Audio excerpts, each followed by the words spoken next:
Drive past a big green dealership right now and count the combines. Not the tractors, the combines. Class 8 and Class 9 machines, the ones built for corn and beans across the middle of this country, sitting in rows with the headers off and the tires still clean, some of them never having turned a wheel in a field. A loaded, high-horsepower combine today can run north of $800,000 by the time you spec it the way a serious row crop operation needs it. And American farmers are looking at that number and at machines that can lock them out and shut themselves off, and they are saying no. Last year, self-propelled combine sales in the United States came in at 3,579 units. That is a decline of 35.6% from the year before. More than a third of the entire market walked away in 12 months. And the machines that did not sell did not disappear.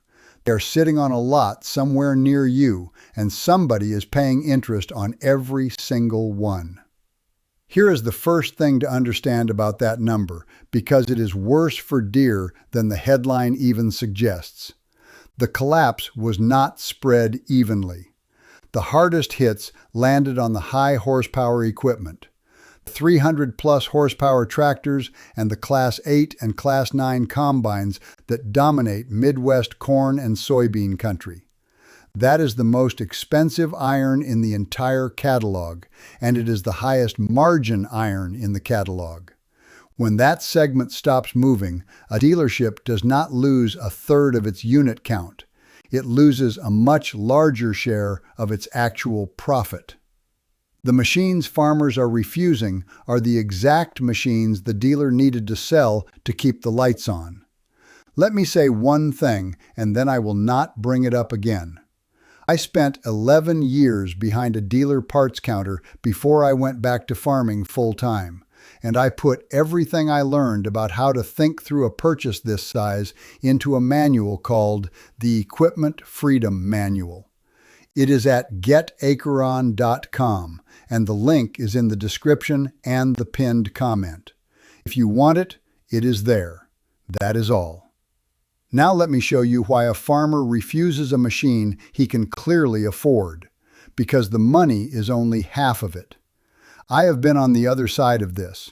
I can tell you exactly what a dealership does when a fall like that shows up in the numbers, and it starts long before anybody in the showroom admits there is a problem.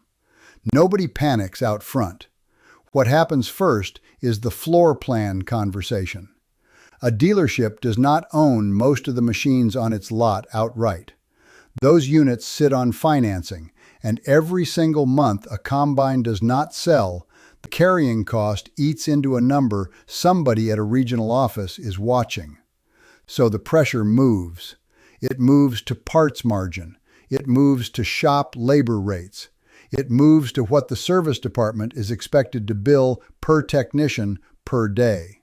And that pressure ends up in front of the only person left in the chain who cannot pass it to anybody else, which is you, standing at the counter with a broken chopper drive in the middle of October. But here is the thing the sticker price does not tell you, and it is the real reason for the refusal. Farmers are not looking at $800,000 and simply deciding it is too much money. They have paid big numbers for machines before. They are looking at $800,000 for a machine that comes with strings they never used to accept. A machine full of software they are not allowed to fix. A machine that ties them to a consolidated dealer for every repair. A machine that, as we have covered on this channel, the manufacturer itself argues they will never fully own. So the refusal is not really about the price. It is about what the price now buys. $800,000 used to buy you a machine. Now, in the eyes of a lot of operators, it buys you a very expensive lease on a machine somebody else still controls. And here is how you know that is what is really going on. Farmers did not stop spending money, they moved it. If this were purely about farmers being broke, the used lots would be overflowing with machines nobody could afford to buy. They are not. The used lots are thin. Used combine inventory ran down almost 11.5% year over year at one point during this stretch. Dealer supply of row crop tractors in the heart of the range came into this spring down about a quarter from a year earlier. Farmers are still buying. They are just refusing to buy the new machine at the new price with the new strings, and they are putting their money somewhere else instead. Where did the money go? Straight into the auction ring and into the older iron.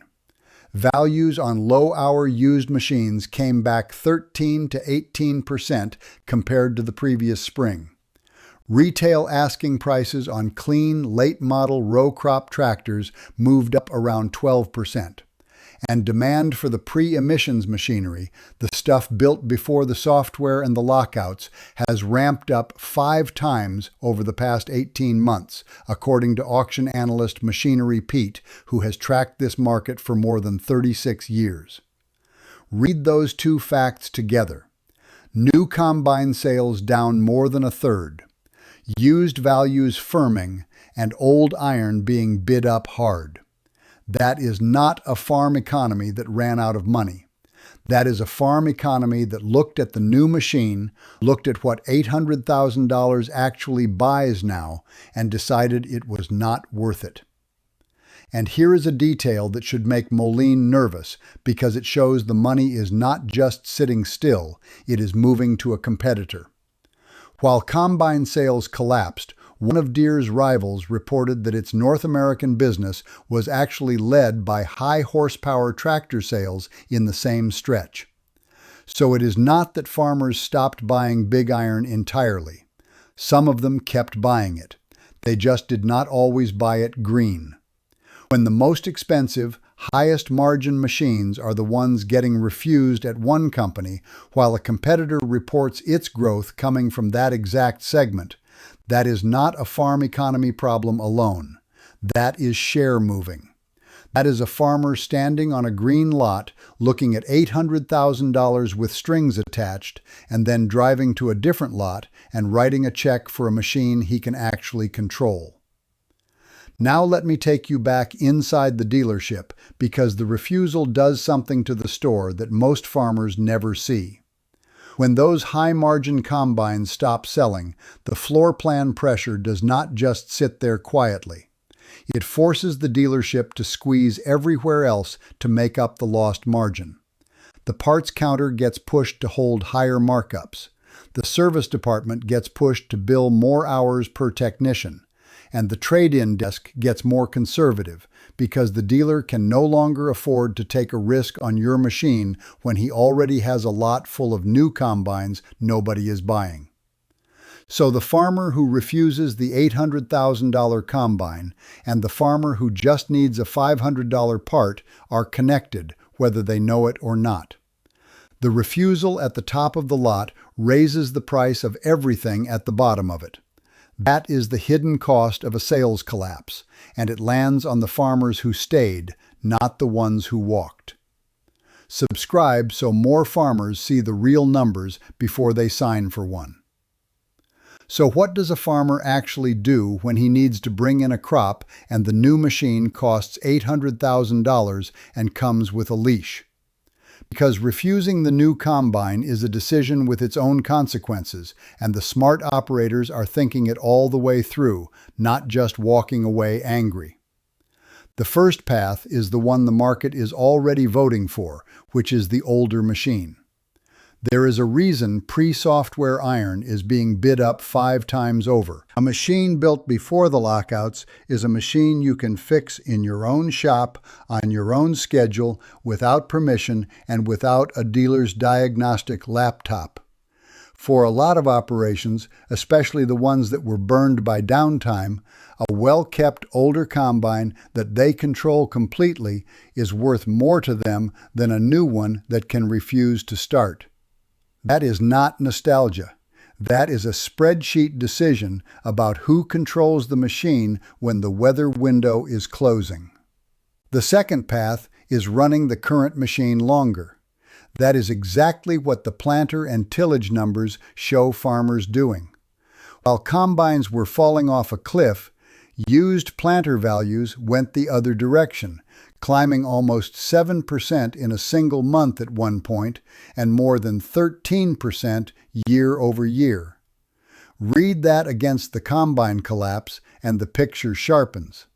Farmers did not stop investing in the crop. They kept buying the tools that put the seed in the ground and skipped the expensive machine that takes it back out. That is the decision of an operator who intends to keep farming and has decided his current combine has another year or two left in it. That is not a man giving up. That is a man refusing to overpay. The third path, and it is real for some, is the switch. When the top of the customer list, the custom harvest crews and the largest row crop farms, starts looking at $800,000 with strings attached, some of them look across the lot at the German machines instead. Custom crews, the outfits that put more separator hours on a machine in 1 year than most farms put on in 4, have been moving toward the Claas Lexion. They do not switch for paint.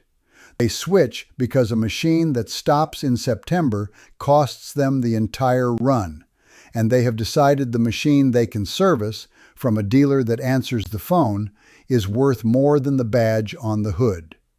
Now the honest part, and there are 3 things in here I need to say plainly, because this is exactly the kind of story that gets oversold. First, this is not a John Deere problem alone. Combine sales fell across the entire industry. Case International Harvester, AGCO, everybody. Deere has the largest share of that market, so it absorbs the largest share of the decline. But if I let you walk away thinking farmers rejected green specifically and that the other brands are booming, I would be selling you something. The whole segment contracted. Deere just has the most to lose in it. Second, and this is the big one, the honest driver is not just anger at the price or the strings. It is farm income, and any version of this story that leaves that out is dishonest. Row crop margins have been squeezed hard. Input costs stayed high. And the base bank rate went from around 3% during the pandemic years to 8.5%. A combine is a financed purchase. When the money to borrow costs that much more, the purchase moves out a year, all by itself, before you factor in a single thing about software or lockouts. That interest rate alone explains a large share of this decline. The refusal is real, and the anger about the strings is real, but a lot of what looks like refusal is also just a farmer who cannot pencil the payment at 8.5% and is waiting for a better year. Both things are true at once. Third, the $800,000 figure is the loaded, high-end machine. And I want to be precise about that so nobody in the comments catches me rounding. A base combine is less. A fully specified Class 9 machine for a large operation, with the header and the technology and the options a serious row crop farm actually orders, is what carries a price that high and higher.